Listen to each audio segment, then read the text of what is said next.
Yesterday morning, just before 11 a.m., the air raid siren went off here in Odessa. I was here in downtown area near our church office, and just a minute or two after the air raid siren went off, could hear a loud explosion. About 10 minutes later, a few more explosions. Usually when the explosions happen very quickly after the air raid siren, it means it's a ballistic missile, which it sounded like it was. I think they said a Iskander-M missile. And unfortunately, it was quite a blow to Odessa because it hit an area where there's quite a few people. So far the reports are 20 dead and somewhere 40 plus or more injured.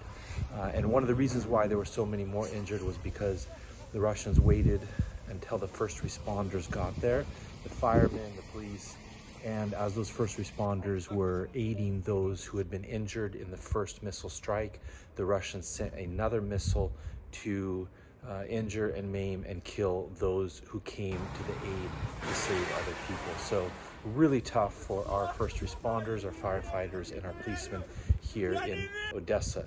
And as you can see behind me here, a Ukrainian flag, and there's a black ribbon on it today because today is a day of mourning for those that we lost yesterday. Unfortunately, this is the second time that we've had one of these terrible strikes here in Odessa this month.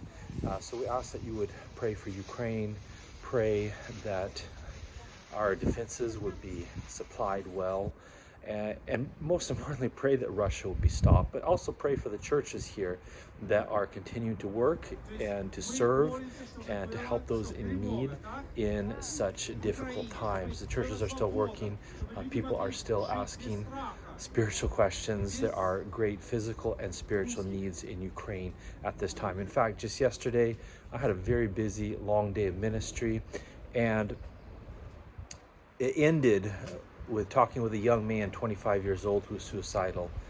And kind of a difficult day, honestly, after all that happened with those missile strikes, so many people dying.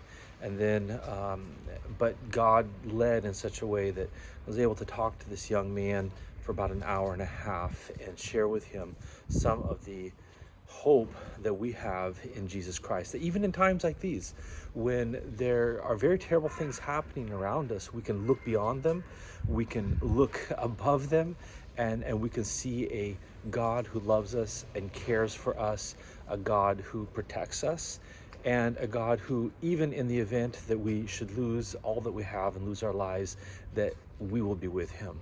And honestly, friends, that is the only thing that really keeps us sane, living in such a world like this. And so pray for us as we continue to minister and give that message of hope that is so desperately needed to Ukrainians today.